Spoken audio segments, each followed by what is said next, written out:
Hi hello friends, welcome back to Sitara's vlogs and stories. మీరందరూ ఎలా ఉన్నారు? నేనైతే చాలా చాలా బాగున్నాను. కొంచెం నా వీడియోస్ని కూడా అందరూ చూడండి అబ్బా. మీకు ఎలాంటి వీడియోస్ కావాలో నాకు కామెంట్లో చెప్తే నేను ట్రై చేస్తాను ఆ వీడియోస్ చేయడానికి. అండ్ అలాగే మీకు ఏమన్నా నా తరపు నుంచి ఏమైనా ఇన్ఫర్మేషన్స్ కావాలి, లైక్ మై లైఫ్ స్టైల్ ఏంటి, మేము అసలు ఏంటి, అదే మా స్టోరీస్ ఏమైనా ఉన్నాయా లేదా అనేది మీతో షేర్ చేసుకోవాలి అని అనుకుంటున్నాను.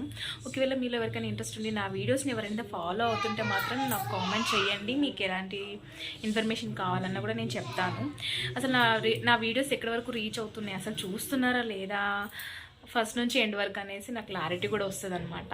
అందుకనేసి ఇదొక చిన్న వ్లాగ్ అయితే పెట్టాను. నేను వీడియోస్ డేవి పెట్టలేకపోవచ్చు, బట్ నేనైతే పెడతాను. చూడండి, నచ్చితే మాత్రం లైక్ చేయండి, కామెంట్ చేయండి, షేర్ చేయండి, సబ్స్క్రైబ్ చేసుకోండి. ఓకేనా ఫ్రెండ్స్, వీడియో అయితే కంటిన్యూ అవుతుంది, చూడండి. ఫ్రెండ్స్, ఇదైతే సండే బ్లాగ్ అనమాట. సండే అందరు ఇంట్లో, ఇంకా ముక్క లేనిది ఎవరికి ముద్ద దిగా కదా. ఇంకా తెలంగాణ అయితే అందరూ, తెలంగాణ ఆంధ్ర అయినా ఎవరైనా సరే ముక్క లేనిది ఇంకా ముద్ద దిగదు సండే రోజు ఎవరికైనా కానీ. ఇంకా మా ఇంట్లో వచ్చేసి ప్రతి సండే రోజు చికెన్ అది ఇది అవుతుంది కాబట్టి ఇంకా బోర్ కొట్టేసింది కాబట్టి మటన్ బిర్యానీ అయితే చేసేసుకుందామని ప్లాన్ అయితే చేసేసుకున్నాను. నాకు రాదు, ఫస్ట్ టైం చేస్తున్న మటన్ బిర్యానీ. బట్ చేసేస్తే ఏదైనా కూడా ఒకసారి ట్రై చేస్తాం, 2 times 3 times అనేది పోవచ్చు, కానీ తర్వాత అయినా మనకు మంచిగా అవుతుందని నా నమ్మకం. అందుకే నేనైతే ట్రై చేస్తున్నాను. ఎందుకంటే చికెన్ బిర్యానీ కూడా నేను అలాగే ట్రై చేస్తూ నేర్చుకున్నాను. మరీ హోటల్ స్టైల్ రాకపోయినా నార్మల్గా అయినా కానీ తినడానికి అయితే బాగుంటుంది. ఎప్పుడు హోటల్ నుంచి తెచ్చుకొని తినాలి అంటే చాలా కష్టమే కదా. అందుకని ఎప్పుడు హోటల్ ఫుడ్ తినడం కూడా అంత మంచిది కాదు హెల్త్కి. అందుకని హోటల్ టేస్ట్ రాకపోయినా కానీ టేస్ట్ అయితే బాగానే ఉంటుంది. ఇంకా నెక్స్ట్ వచ్చేసి ప్రాసెస్లోకి వెళ్దాము. మటన్ని 3-4 times బాగా వాష్ చేసేసుకొని దాంట్లోకి ఉప్పు, కారం, పసుపు, గరం మసాలా, ధనియాల పొడి, ఇలా అన్ని పౌడర్స్ అన్నీ వేసేసుకొని నెక్స్ట్ వచ్చేసి కొత్తిమీర, పెరుగు అన్నీ బాగా కలిసేలాగా మొత్తం కలుపుకోవాలన్నమాట. మటన్కి బాగా పట్టాలి పీసెస్కి. తర్వాత ఆనియన్స్ని స్లైసెస్ లాగా ఇట్లా కట్ చేసేసుకున్నానండి. బ్రౌనిష్గా ఫ్రై చేస్తాం కదా ఆనియన్స్ని, మన బిర్యానీలోకి వాడే ఫ్రైస్ ఉంటాయి కదా, ఆనియన్ ఫ్రైస్ అలా చేసుకోవాలి. అలా కట్ చేసి పెట్టుకున్నాను. వీడియో అయితే ఫాస్ట్గా పెట్టుకున్నానండి, లెంత్ ఎక్కువైపోతే ఎవరికి కూడా ఇంట్రెస్ట్ అనిపించదని చెప్పేసి.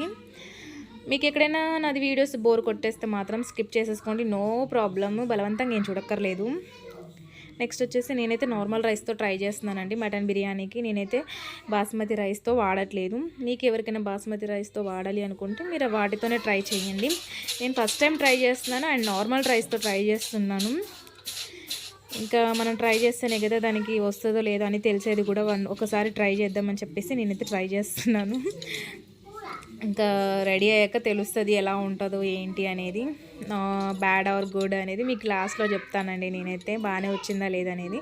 ఇక్కడైతే నేను బియ్యం కడిగేలోపు ఆనియన్స్ అయితే ఫ్రై చేసుకుందాం అని చెప్పేసి ఆయిల్ వేసేసి ఆనియన్స్ వేసేసుకున్నాను. అవి వేగేలోపు నేను బియ్యం కడుక్కోవచ్చు అని చెప్పేసి, ఇంకా ఊరు బియ్యం కదండి, అందులో మేము ఊరు నుంచి తెప్పించుకుంటాం అనమాట బియ్యము. వాటిని అయితే ఒక 3-4 times కడగాల్సి వస్తుంది, చాలా ఉంటుంది వాటిలో ఊరు బియ్యం కాబట్టి. నార్మల్ బియ్యం అయితే ఒక 2 times కడిగినా సరిపోతుంది.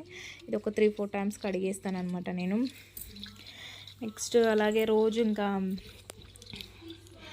ఇంకా రోజు ఉండే పనులే కదండి హౌస్ వైఫ్గా. మీరందరూ కూడా సండే రోజు ఇంకా ఏం చేసుకున్నారు అనే వాళ్ళు, నా వీడియోస్ని ఫాలో అయ్యే వాళ్ళు నాకు కామెంట్ చేయండి. అలాగే నచ్చితే మాత్రం లైక్ చేయండి అబ్బా, అండ్ ఫాలో కూడా అవ్వండి అబ్బా ప్లీజ్. నెక్స్ట్ వచ్చేసి మటన్ని కూడా మ్యారినేట్ చేసి పెట్టుకున్నాను అండ్ బియ్యం కూడా నానబెట్టేసుకున్నాను అనమాట. ఒక 15 minutes అలా అవి కొంచెం మంచిగా ముక్కలోకి అవన్నీ కారం, ఉప్పు అవన్నీ బాగా పట్టాలి కదండి. అండ్ రైస్ కూడా పొడిగా రావాలంటే కాసేపు నానబెట్టుకోవాలన్నమాట. నెక్స్ట్ ఇక్కడైతే కొంచెం బ్రౌనిష్గా అయినాయి అండ్ అలాగే మాడిపోకుండా చూసుకోవాలని ఇంకా కొంచెం బియ్యం కడుక్కునే టైంలోపు ఇలా అయిపోయినాయి, కానీ పర్వాలేదు, అంతా మాడిపోలేదు. ఇంకా కొంచెం బ్రౌనిష్గానే అయ్యే వరకు ఉంచుకున్నాను. తర్వాత అదే ప్యాన్లో కొంచెం మళ్ళీ ఇంకా ఆయిల్ పోసుకున్నాను. మసాలా ఐటమ్స్ ఉంటాయి కదా, ఇలాచి, లవంగం అలాంటివి వేసేసుకున్నాను. కొన్ని వేసుకున్నాను, పిల్లలు తింటారు కాబట్టి మరీ ఎక్కువ మసాలా కాకుండా కొన్ని వేసుకున్నాను. ఒక 2 పచ్చిమిరపకాయలు వేసుకున్నాను. ఇంకెలాగో ఆనియన్స్ నేను ఇంకా వేయట్లేదు అనమాట. అంతగా ఆనియన్స్ మా పిల్లలకు ఆనియన్స్ అవేమైనా వస్తే తినరు, అందుకని నేను ఆనియన్స్ వేయట్లేదు ఎక్కువగా. అవి ఎలాగో వేస్తాం కాబట్టి. దీంట్లో ఇంకా డైరెక్ట్గా ఇంకా మటన్ మ్యారినేట్ చేసి పెట్టుకున్నాను కదా, అది కాస్త వేసేసుకొని బాగా కలుపుకోవాలన్నమాట. కిందికి మీదికి బాగా కలుపుకోవాలి, ముక్కలకంతా ఆయిల్ పట్టేలాగా. దాంట్లోకే ఇంకా నేను ఫ్రై చేసి పెట్టుకున్న ఆనియన్స్ ఉంటాయి కదా, అవి కూడా కొన్ని కలిపేసేసుకొని, ఇప్పుడే కొన్ని కలిపేసేసుకొని వాటిని ఉడికించుకుంటున్నాను అనమాట కూరను. కొన్నేమో మనకు బిర్యానీ మీద పైన వేయడానికని కొన్ని ఉంచుకొని కొన్ని ఇప్పుడే వేసేసుకుంటున్నాను. ఇలా ఉడికేటప్పుడు కూడా కొన్ని వేసుకుంటే మనకు ఇంకా ఆనియన్స్ వేసుకోవాల్సిన పని లేకుండా ఉంటుందన్నమాట. నెక్స్ట్ వచ్చేసి బిర్యానీ ప్రాసెస్ ఇదేనో కాదో నార్మల్గా నేను చేసుకున్నాను అబ్బా, నాకు తెలిసినట్టుగా నేను చేసుకున్నాను. ఏమైనా మిస్టేక్స్ చేస్తుంటే మాకు కామెంట్లో చెప్పండి. కానీ సింపుల్గా ఎవరికైనా కష్టము అనిపించే వాళ్ళకి ఇలా ట్రై చేసుకోవడం బెటరు. ఇలా ట్రై చేస్తూ మెల్లిమెల్లిగా ట్రై చేస్తూ ఉంటే అదే వచ్చేస్తుంది. రానిదంటూ ఏది ఉంటుందండి అసలు. ట్రై చేయాలి కదా ఫస్ట్ అయితే ట్రై చేస్తేనే కదా మనకు ఏదానికైనా కానీ సక్సెస్ వచ్చేది. నేను ఇంకా నాకు తెలిసిన పద్ధతిలో నేను తెగ ఇంకా ట్రై చేసేస్తున్నాను. మా ఫ్యామిలీ ఈరోజు తింటారో ఏం చేస్తారో తెలియదు, కానీ నేనైతే ట్రై చేసేస్తున్నాను. మీలో ఎవరు నాలాగా ఇలాగ వంటలు ప్రయోగాలు చేసి ఫస్ట్ ఫ్యామిలీ రియాక్షన్స్ ఎలా ఉంటాయో చూడాలి అసలు. నెక్స్ట్ వచ్చేసి ఇది కొంచెం వాటర్ అనేది ఊరుతుంది కదా, మటన్లో అయినా చికెన్ అయినా కదా, వాటర్ ఊరిందనమాట. నెక్స్ట్ వచ్చేసి ఇలా ఒక్క గ్లాస్ వాటరే పోసుకున్నానండి, ఎందుకంటే మటన్కి విజిల్ పెట్టించి ఉడికించుకోవాలి కదా. మరి నార్మల్గా ఇలా ఉడికేయాలంటే చాలా టైం పడుతుంది అండ్ తొందరగా కూడా ఉడకదు. కాబట్టి ఒక 3-4 విజిల్స్ నార్మల్గా పీసెస్ మనం గట్టి పడేలాగా ఉడికించుకుంటే చాలు. మరీ అంత మెత్తగా ఉడికించుకోకూడదు. మళ్ళీ మనము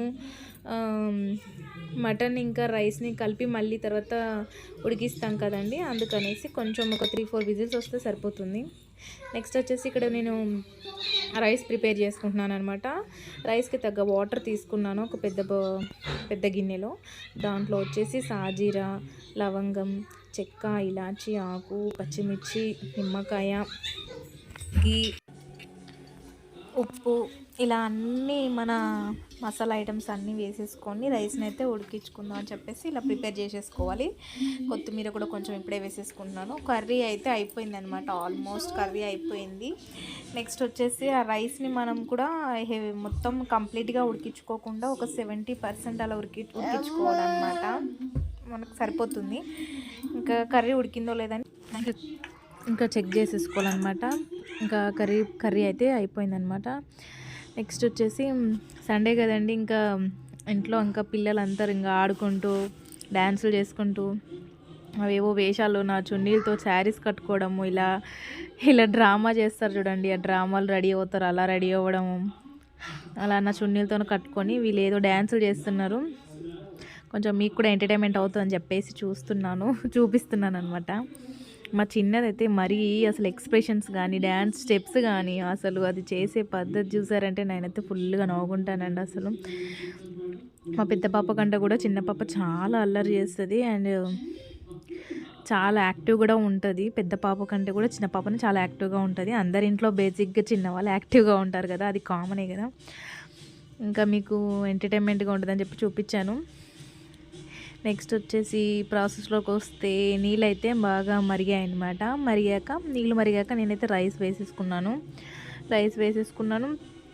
కర్రీ అయిపోయింది కదా ఇంకా అని చెప్పేసి నేను బిర్యానీ ఏ గిన్నెలో అయితే నేను ఇట్లా కొంచెం సేపు మళ్ళీ మనం ఉడికించుకుంటాం కదా రైస్ కర్రీ అంతా వేసాక, ఇంకా దానికోసం పెద్దదే తీసుకోవాలండి గిన్నె.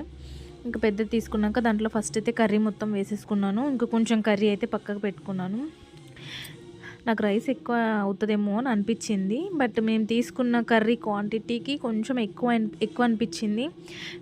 కారంగా ఉండడం వల్ల సరిపోయింది అనమాట రైస్ అయితే. ఇంకా నెక్స్ట్ అయితే ఇంకా ఒక లేయర్గా అట్లా మొత్తం చాలామంది 3 లేయర్స్ 2 లేయర్స్ లాగా కూడా వేస్తారు, కానీ నేను ఇంకా డైరెక్ట్ మొత్తం రైస్ అంతా వేసేసుకొని కొంచెం కర్రీ మిగిలితే మాత్రం పైన వేసుకున్నాను అనమాట. ఇదైతే నార్మల్ అందరికీ తెలిసిన ప్రాసెసే.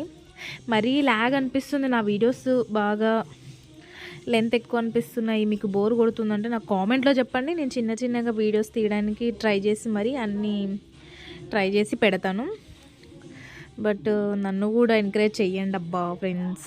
మీకు ఎలాంటి ఇన్ఫర్మేషన్స్ నా లైఫ్ గురించి ఏమన్నా చెప్పాలి, లైక్ హోమ్ ఇన్ఫర్మేషన్స్ కానీ అసలు అలాంటివి ఏమన్నా అడగాలనుకునే వాళ్ళు కామెంట్లో చెప్తే మాత్రం ఖచ్చితంగా నేనైతే వీడియో తీసి పెట్టడానికి ట్రై చేస్తాను. ఓకేనా ఫ్రెండ్స్, ఇక్కడైతే ఇంకా నేను వాటర్ లేకుండా రైస్ అయితే తీసుకుంటున్నాను. రైస్ అయితే చాలా పొడి పొడిగా వచ్చింది. ఇంకా మనం ఏముంటుందంటే నార్మల్ ప్రాసెస్సే. ఉల్లిపాయలు, కొత్తిమీర, కొంచెం మసాలా, ఘీ అవన్నీ వేసేసుకొని కాసేపు ఒక 15 మినిట్స్ అట్లాగా లో ఫ్లేమ్లోనే పెట్టుకున్నాను అనమాట నేను. కొంచెం బరువు అనేది పెట్టాను పైన. ఇంకా మొత్తానికి ఇంకా నా బిర్యానీ అయితే రెడీ అయిపోయింది. చూడండి అస్సలు తడిగా లేదు, పొడి పొడిగా వచ్చింది. నేను ఏం చేశానంటే ఇంకా లాస్ట్కి కిందికి మీదికి అట్లా మొత్తం అంతా ఒక దగ్గరికి కలపాలి కదా అనేసి మొత్తం కలిపేశాను. కానీ మేము తింటున్నప్పుడు చిన్న స్మాల్ వీడియో అయితే తీసానండి. మా వారికి ఎక్కువ వీడియోస్ అలా తీస్తూ ఉంటే నచ్చదు తన ముంగట, అందుకనేసి ఇంకా అందరికీ వడ్డిచ్చేసుకొని తినేసామన్నమాట. బాగుంది. కాకపోతే హోటల్ స్టైల్లో రావాలి అంటే కష్టమే. నాకు తెలిసిన పద్ధతిలో నేనైతే చేసుకున్నాను, పర్వాలేదు.